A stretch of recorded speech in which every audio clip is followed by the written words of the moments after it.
الرحمن الرحیم۔ اس وقت پاکستان کی ریاست کو جو سب سے بڑا خطرہ درپیش ہے وہ دشمن کی فوجوں کی جانب سے نہیں، ایک نظریے کی جانب سے ہے، آئیڈیالوجی، اور وہ ہے ہندوتوا، ہندو زائنزم۔ یہ ایک ایکسپینشنسٹ فیشسٹ آئیڈیالوجی ہے جس کا مقصد یہ ہے کہ برما سے لے کے افغانستان تک ایک ہندو راشٹرا، ایک ہندو حکومت بنائی جائے، اور اس کے درمیان سب سے بڑی رکاوٹ ان کے لیے جو ہے پاکستان کی ریاست ہے۔ یہ بات یاد رکھیے گا ہمیشہ کہ جب بھی کوئی بڑی بڑی تحریک بنتی ہے یا جنگیں لڑی جاتی ہیں، ان سے پہلے آئیڈیالوجی کو لانچ کیا جاتا ہے۔ جس طرح نازی جرمنی کی مثال اگر ہم آپ کو دیں تو ہٹلر اپنی فیشسٹ نازی آئیڈیالوجی کے ساتھ پہلے الیکشن جیت کر آیا، اور اس کے بعد اس نے اس کو ایک فوجی طاقت بنا کر جرمنی کے ذریعے پوری دنیا پر جنگ عظیم لانچ کی۔ نازی آئیڈیالوجی پہلے آئی اور ایکسپینشنزم، پھیلنے کا عمل اور جنگوں کا عمل بعد میں آیا۔ اسی طرح جب پاکستان بننے کی بات آئی تو سب سے پہلے نظریہ پاکستان آیا۔ علامہ اقبال نے مسلمانوں کو زندہ کیا، ایک سمت دی، یہ بتایا کہ ایک بر اعظم کو توڑ کر ہم نے ایک اسلامی ریاست بنانی ہے۔ اس کو اسلام کی خوبصورت ترین روحانی اساس کے اندر امت کو پیش کیا۔ پاکستان کا مطلب کیا؟ لا الہ الا اللہ، لیا جائے گا تجھ سے کام دنیا کی امامت کا، کھول آنکھ زمیں دیکھ فلک دیکھ فضا دیکھ۔ کیا مسلمانوں کو جس طرح آپ نے زندہ کیا، اور قائد اعظم نے پھر اس نظریے اور اس آئیڈیالوجی کو لے کر پاکستان بنایا۔ اسی لیے قائد اعظم نے فرمایا تھا کہ ہر تحریک کے پیچھے کوئی آئیڈیالوگ ہوتا ہے، اور تحریک پاکستان کے پیچھے آئیڈیالوگ علامہ اقبال ہے۔ اسی طرح جب آپ نے پاکستان بنانے کے لیے پہلے نظریہ آیا، پھر پاکستان بنا۔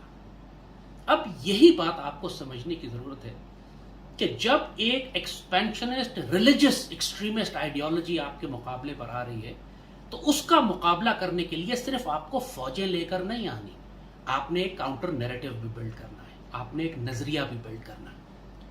پاکستان میں حالیہ جنگوں کی مثال آپ کو دیتے ہیں کہ جب ٹی ٹی پی کے خوارج نے پاکستان کے خلاف جنگ مسلط کی، آپ کو معلوم ہے کہ سوات کا علاقہ خالی کرنا پڑا، ٹرائبل ایریاز ہمارے ہاتھ سے نکل گئے، پورے پاکستان میں دہشت گردی، پاکستان آرمی جنگ نہیں کر پا رہی تھی ٹی ٹی پی کے خلاف، ہم علاقے چھوڑتے جا رہے تھے، سوات ہمارے ہاتھ سے نکل گیا، ٹرائبل ایریاز نکل گئے، بڑے بڑے علاقے ہمارے کنٹرول سے نکل چکے تھے، اس حد تک کہ جی ایچ کیو کے اوپر آفیسرز یونیفارم پہن کے نہیں جا سکتے تھے، کیونکہ جی ایچ کیو کے گیٹ پہ لیفٹیننٹ جنرل مشتاق بیگ سرجن جنرل کو شہید کر دیا تھا۔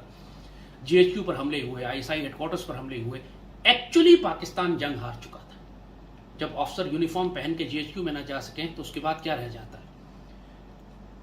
یہ جنگ ہم اس لیے ہار رہے تھے کہ دشمنوں کا بیانیہ زیادہ مضبوط تھا، ان کا نیریٹو زیادہ سٹرونگ تھا، وہ اپنے آپ کو مجاہد کہتے تھے، پاکستان کو کافر ریاست کہتے تھے۔ اور جب یہ فیصلہ کیا گیا 2007 میں، جنرل پاشا نے، آئی ایس آئی کے ڈائریکٹر جنرل تھے، دلیر اور غیرت مند آفیسر، اور جو ماشاءاللہ ان کی کنٹریبیوشن ہے پاکستان کے دفاع میں بہت کم لوگ جانتے ہیں، ان کے ساتھ براس ٹیکس کا ایک اسٹریٹجک الائنس ہوا تھا۔ اس وقت یہ فیصلہ کیا گیا تھا کہ ہندو زائنزم جو انڈیا میں اٹھ رہا ہے اس کو روکنے کے لیے، اور خوارج کو اور ٹی ٹی پی کو روکنے کے لیے پاک اسلام اور قرآن کی بنیاد پر ایک ریلیجس کاؤنٹر نیریٹو بلڈ کیا جائے گا۔ ہمارا بیانیہ ہماری روحانی اساس کے اندر ہوگا، پاکستان کی بنیاد اسلام پر ہے، ہم جو بھی بیانیہ بنائیں گے اس کی جڑیں اسلام اور قرآن و سنت میں ہوں گی۔ تو یہ فیصلہ اس وقت کیا گیا، اور آپ جو لوگ تاریخ یاد رکھتے ہیں ان کو معلوم ہے کہ اس وقت 2008 میں ہم نے ہندو زائنزم پر پروگرام کیے تھے۔ مودی کو تو لوگوں نے آپ دیکھا ہے، یہ جو ہندوتوا کی آئیڈیالوجی تو لوگوں کو اب پتہ چل رہی ہے، 2007-8 میں کسی نے ان کا نام بھی نہیں سنا تھا، لیکن براس ٹیکس نے ٹیلی ویژن پر سیریز کر کے ہم نے ہندوتوا آئیڈیالوجی کو ایکسپوز کیا، ہندو زائنزم کی اصطلاح بھی میری دی ہوئی تھی، اور دوسری جانب ہم نے خوارج، ٹی ٹی پی کے خلاف خوارج کا تصور بلڈ کیا، سیدی رسول اللہ کی حدیث نکالی، اس سے ثابت کیا کہ یہ اسلام کے مجاہد نہیں بلکہ جہنم کے کتے ہیں۔ اور جب یہ نظریہ پوری قوم میں پھیلا، فوج کو پتہ لگا، ہمارے قبائلی علاقوں میں لوگوں نے ان کی حقیقت کو جانا کہ سیدی رسول اللہ نے ٹی ٹی پی کے بارے میں کیا فرمایا ہوا۔ اس کے بعد پاکستان آرمی اس قابل ہوئی کہ فوجی آپریشن کر کے ان کو پیچھے ہٹا سکے، جب اس کو حمایت ملنا شروع ہو گئی قبائلی علاقوں سے اور قوم سے، ورنہ پہلے قوم خلاف تھی پاک فوج کے۔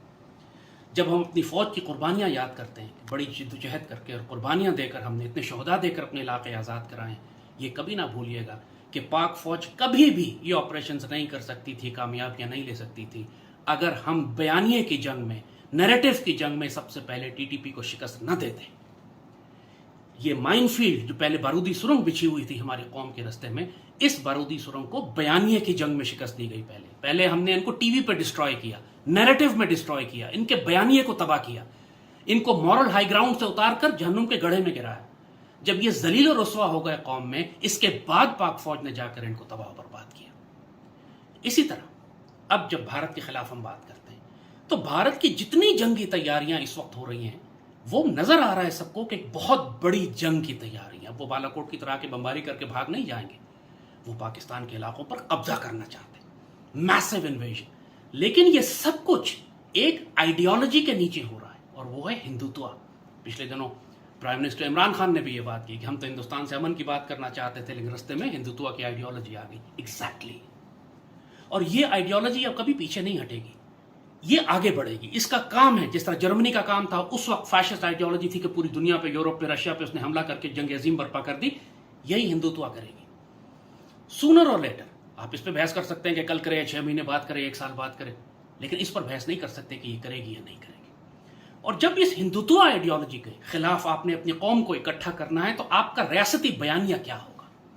ابھی تک ہمارے پاکستانی اسٹیٹ کے پاس کوئی بیانیہ نہیں ہے.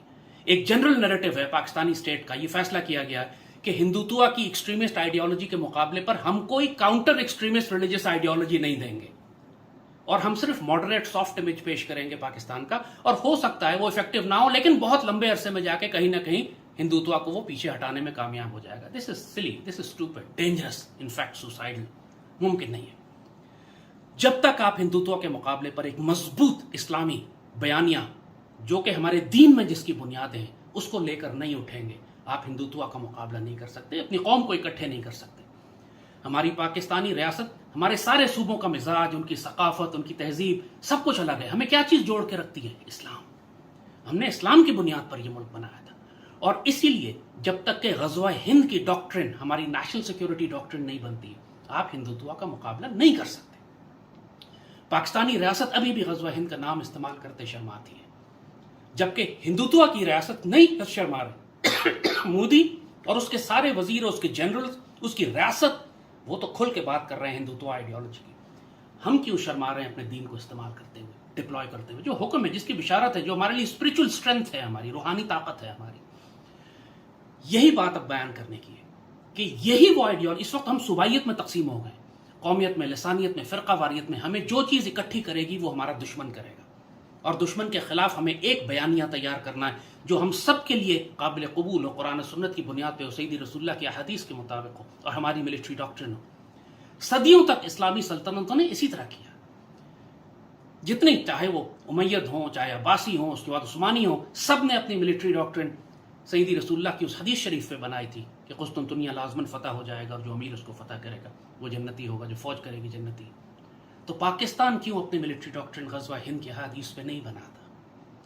ہمارا سروائیول اسی پہ. آج ہم انکار بھی کرتے رہیں تو کل جب یہ ہندوتوا ہمارے گھروں میں داخل ہو جائے گا, اس وقت مجبوراً ہم غزوہ ہند کی بات کریں گے. تو کیوں مار کھا کر اور ذلیل ہو کر اپنے علاقے دشمن کے ہاتھ میں دے کر پھر غزوہ ہند کی بات کرنی ہے؟ ابھی کیوں نہیں کرتے؟ قوم کو اکٹھا کیوں نہیں کرتے؟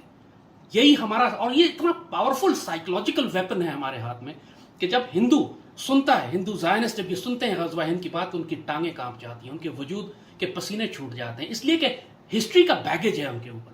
ان کو پتا ہے کہ 1000 سال مسلمان مغرب سے آتے رہے اور دہلی پہ قبضہ کرتے رہے, 1000 سال کی غلامی ہے. بہت سخت خوف ہے ان کو اس بات کا کہ مغرب سے کوئی اور فوج دوبارہ نہ آ جائے اور آ کر پانی پت میں ان کو شکست دے اور دہلی پر قبضہ کر لے. بہت شدید خوف ہے ان کو, اور یہ خوف بڑھ جاتا ہے جب آپ غزوہ ہند کی بات کرتے ہیں. نفسیاتی طور پر اپنے دشمن کو پہلے شکست دینے کے لیے غزوہ ہند کی ڈاکٹرن کو آپ کو بڑا ایگریسولی پروموٹ کرنا ہوگا, ریاست کو بھی, فوج کو بھی, قوم کو بھی, میڈیا کو بھی. اور یہ وہ ڈاکٹرن ہے جو قوم کو متحد بھی کرے گی, آپ کو ایک پرپس دے گی.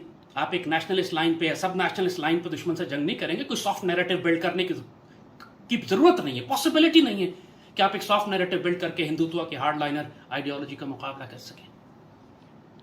اور پھر جب قوم کو یہ متحد کرے گی تو پھر یہی وہ وقت ہوگا کہ جب آپ دشمن کا مقابلہ کر سکیں. جس طرح آپ جنگی تیاریاں کر رہے ہیں, جب دشمن ٹینک لے کر آتا ہے تو آپ اس کے مقابلے پر ٹینک لاتے ہیں. دشمن ایٹمی ہتھیار بناتا ہے تو آپ اس کے مقابلے پر ایٹمی ہتھیار بناتے ہیں.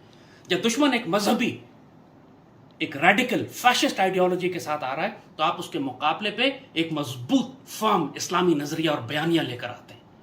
جبھی آپ اس کے مقابلے پر کھڑے ہو سکتے ہیں اور قوم کو متحد کرتے ہیں. پاکستان کے حکمرانوں کو، وزیر اعظم کو، سپہ سالار کو میری نصیحت ہے یہ وقت ضائع نہ کریں، اپنی قوم کو غزوہ ہند کے لیے تیار کریں. کسی ایک کو، یہ پاکستان کی جو ریاست ہے بذات خود ایک، یہ ان کے اندر بہت سے لوگ ہیں جن کو اسلام کی اصطلاحوں سے چڑھ ہے، وہ آپ کو روکیں گے. لیکن پاکستان کے لیے جتنا مرضی کسی کو برا لگے، اگر لا الہ الا اللہ کا نعرہ نہ ہوتا تو یہ پاکستان نہ بنتا. اور غزوہ ہند کا نعرہ جب تک نہیں ہوگا آپ ہندوتوا کا مقابلہ نہیں کر سکیں گے. اللہ پاک سرزمین کے پرچم کو دنیا میں اور آسمانوں میں ہمیشہ سربلند رکھے. پاکستان کا حامی و ناصر ہو. آپ سب کو توفیق دے اس بات کی کہ اس پاک سرزمین کی خاطر اپنی جان، مال اور عزت خرچ کر سکے، اور جب وقت آئے تو اللہ ہمیں سعادت کی اور شہادت کی موت نصیب فرمائے.